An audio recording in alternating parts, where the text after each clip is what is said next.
Don't you want to give him a hug? He might not be a hugger. No, he's a hugger. I've seen the shows. He hugs. Let him hug.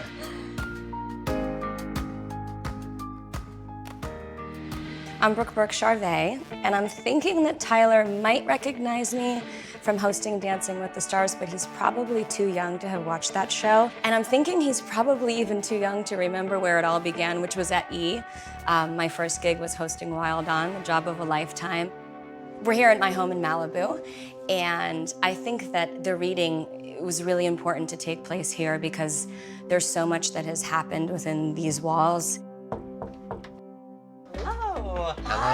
Hey, how are you? Great to meet you. Hi. How's it going? Tyler, David, pleasure, nice to meet you. How are you? Amazing. Great to When the door opened and I saw that there were two people greeting me, I had no idea who I was going to be reading. I didn't recognize the client. She introduced herself as Brooke, but I had no idea.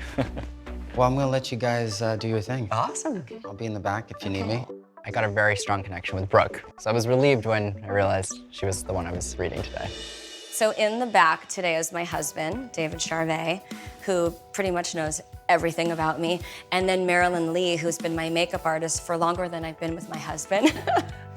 Thank you for having me. I'm Thank happy you to for be here. being here. Have you ever had a reading before? I mean, I've had a few probably amateur little fun psychic readings, but nothing mind-blowing. I gotcha. But I'm open. Very cool. Before I start, sometimes I'll hold on to an object. Oh boy, which one? I'm nervous because I wasn't until today. And you know, all my friends are so obsessed with this show that they all made me nervous. They would all line up outside right now if they could just to meet him. People are dying to have a reading with him, so I feel really blessed. So I'm just gonna hold on. Anyone Sure. can come through these objects, but I'm just gonna see what we can do there.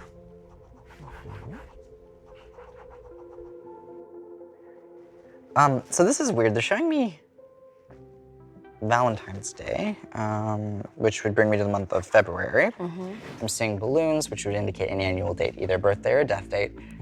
I have this man coming in who passed kind of under weird circumstances, and I feel like this person passed away way before the time that they should have. And this comes through. Okay.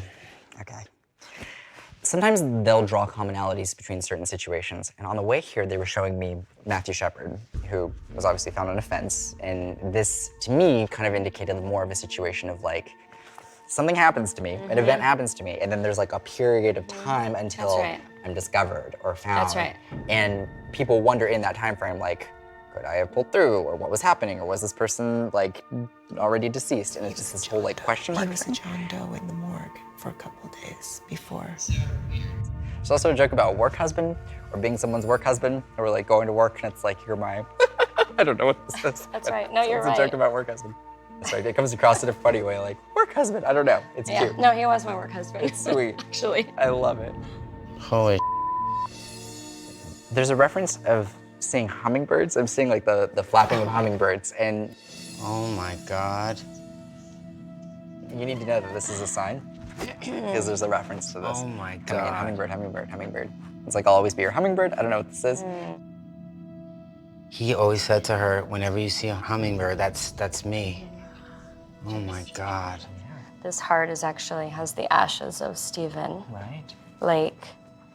God, it's all just so painful. You know, Stephen was my hairdresser, my right hand for over a decade. And in addition to that, at work, he was also my best friend. Every gig that I've done on television, he was right there. He died in, I think it was February. I have to confirm that date, but it was tragic and in his 40s and suddenly. And you know, you mentioned my day husband. That was the joke. We worked together very closely for a long time. And hummingbird that you brought up, whenever I see a hummingbird, it reminds me of him. And he loved hummingbirds, and he had a tattoo of a hummingbird on his arm. So when he brought up the hummingbird, I'm just like, it's just, there's just no way. Okay, well, show me my symbol for not taking accountability for my death, so that's interesting. When people come through, if they do this, it's my symbol of them saying, I did this to myself. If they do this, it's their way of acknowledging, I didn't necessarily do this to myself intentionally, or there were other factors, like externally. For some reason, he's not taking full accountability for the passing. So it's not saying like I killed myself, or I intentionally transitioned myself. It's not coming across in that way. There's just this feeling of like, oh, why was I in that situation? So it feels like a really quick situation that escalated way too fast, and I can't even process it. There's a lot of mystery attached to his death. You know, I think mystery, you know, when we think about loss and people passing and death, mystery is so painful because you don't get closure. My only question, just because I have to go based on the symbols I see. So the Matthew Shepard thing obviously was just a symbol. It was a pretty good reference, though. I mean, Like, was anyone else involved in his death, or was this? we don't know. Okay. Nobody really knew how he died, and he fell from his rooftop in the middle of the night, in the wee hours of the morning, I should say.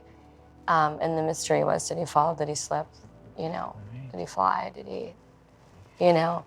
So it was really nice to hear that symbol of he didn't do that. And I always knew that he wasn't suicide. I knew that it was a tragic accident.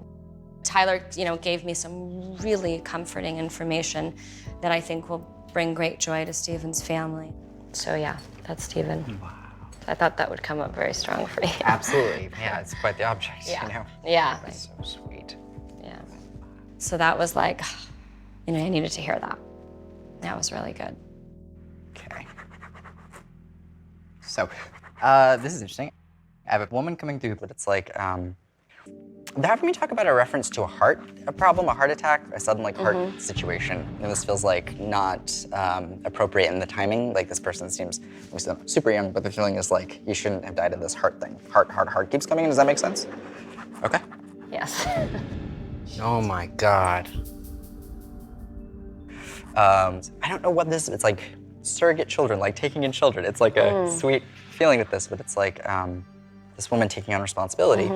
And they're having me highlight kids. For some reason, they're bringing up this like heart feeling. Yeah. And then they're having me reference to the four.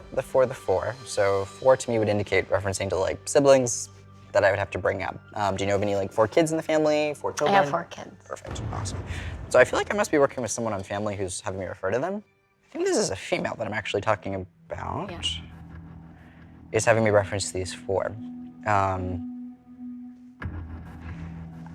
Not all of them though. Like there's one, like this is the weirdest thing. I'm acknowledging children, but there's like a feeling of connecting to one. I know this might sound That's weird. right. No, that's right. But there's like a might sound special weird? connection. So we're referencing 4 kids, but they're having me highlight 1, 1, 1, 1, 1, and like Yeah. special connection. Yeah. And there's a feeling of like this one still feeling me, still seeing me, still being connected to me. I don't know what this is, but one of the kids would like have a connection to this woman, and the feeling is like I'm connected to this one even from the other side.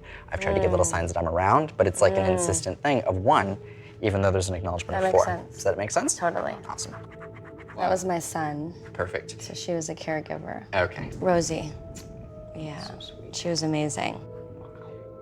And she had a really special bond with my son. He was the baby at the time. So he was 5 when she passed in front of him.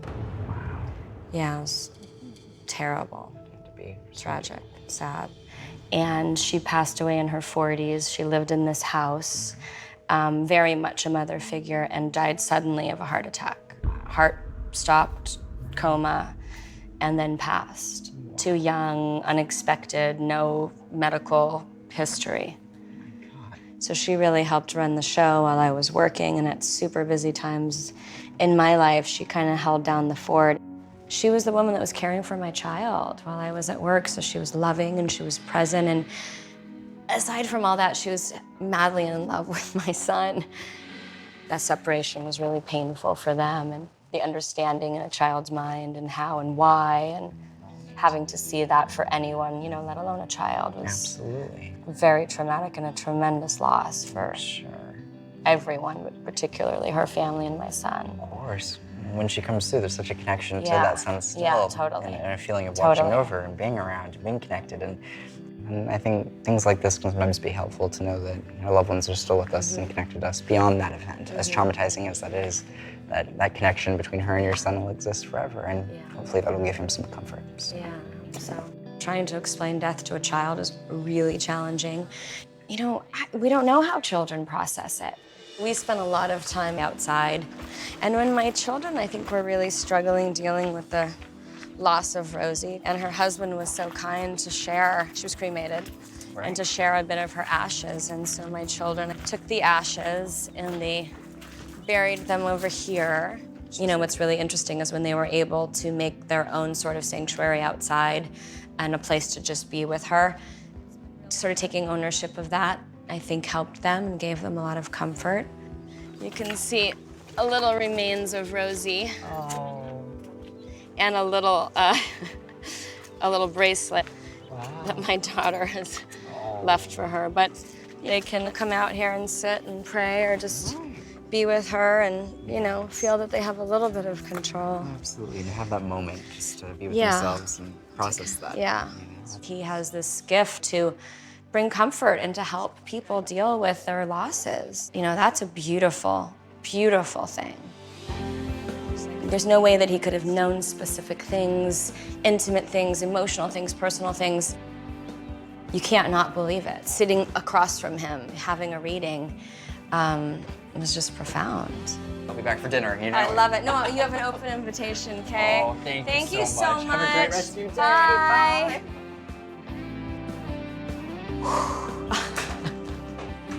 What just happened?